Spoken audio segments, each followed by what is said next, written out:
اللهم لك الحمد حتى ترضى ولك الحمد بعد الرضا ولك الحمد إذا رضيت ولك الحمد على كل حال.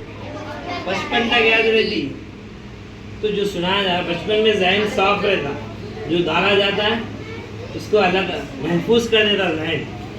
اگر برائی ڈالے تو برائی محفوظ ہو جاتی، گناہ کرے تو گناہ محفوظ ہو جاتے، دین کی باتیں سنی تو دین کی باتیں محفوظ ہو جاتی. بہرحال حضرت عمر رضی اللہ تعالیٰ عنہ کا واقعہ ختم ہو گیا تو آنے والے جمعے کے دن یوم عاشورہ ہے. کیا ہے؟ یوم عاشورہ ہے. یوم عاشورہ کس وجہ سے مشہور ہوا؟ حضرت موسیٰ علیہ السلام اور ان کی قوم اس راستے سے نکل گئی. فرعون یہ سوچتا تھا کہ یہ راستے میری وجہ سے بنے. جب فرعون اس راستے پہ چلا تو پانی نے اس کو غرق کر دیا، پانی نے اس کو ڈبا دیا، ان کی پوری فوج پانی میں مل گئی. اس وجہ سے یوم عاشورہ کا روزہ یہود رکھتے تھے. کیا کرتے تھے؟ کون رکھتے تھے؟ یہودیاں 10 محرم کا روزہ رکھتے تھے. یہ بات آپ کے ذہن میں مشہور ہو گئی کہ امام حسین رضی اللہ تعالیٰ کی وجہ سے ہم 10 محرم کا روزہ رکھتے ہیں. یہ بات غلط ہے. حضرت امام حسین کا انتقال اللہ کے رسول صلی اللہ علیہ وسلم کے 60 سال کے بعد ہوا. اللہ کے رسول روزہ رکھا کرتے تھے. حضرت امام حسین تھے جب تھے تبھی چھوڑے تھے ہوں گے.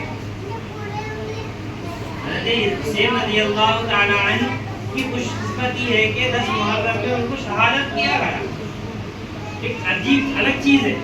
لیکن جو روزہ رکھا جاتا ہے وہ حضرت موسیٰ علیہ السلام کو فرعون سے نجات دینے کی وجہ سے یہود روزہ رکھا کرتے تھے.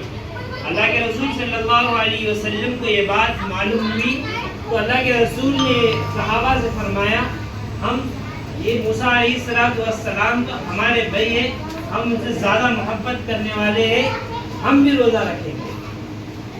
اللہ کے رسول صلی اللہ علیہ وسلم نے روزہ رکھا. پھر وفات سے 1 سال پہلے اللہ کے رسول صلی اللہ علیہ وسلم کی وفات سے 1 سال پہلے اللہ کے رسول صلی اللہ علیہ وسلم محرم آئے گا تو میں 9, 10 یا 10, 11 کو روزہ رکھوں گا. اللہ کے رسول نے یہ ارشاد فرمایا کہ 9, 10 کا روزہ رکھوں گا یا 10, 11 کا روزہ رکھوں گا. اس کی کیا وجہ تھی؟ اس کی یہ وجہ تھی کہ ہم یہود کی مشابہت اختیار نہیں کریں. یہود 10 کو رکھیں تو ہم بھی 10 کو نہیں رکھیں گے. ہم ایکسٹرا رکھیں گے، انہیں 1 رکھا تو ہم 2 رکھیں گے. مشابہت اختیار نہیں ہوئی. اور اس روزے کی اہمیت اس وجہ سے بھی ہے کہ جب رمضان کے روزے، رمضان کے جو 30 روزے فرض نہیں ہوئے تھے نا، تو یوم عاشورہ کا روزہ فرض تھا. رمضان کے 30 روزے جب فرض نہیں تھے تو یوم عاشورہ کا روزہ فرض تھا. تو اس وجہ سے اس کی عظمت بڑھا دی گئی. اللہ کے رسول صلی اللہ علیہ وسلم کی ایک حدیث ہے کہ یوم عاشورہ کے روزہ رکھے تو اس کے 1 سال کی گناہ معاف ہو جائے. جزاکم اللہ خیرا و احسن الجزاء. السلام علیکم.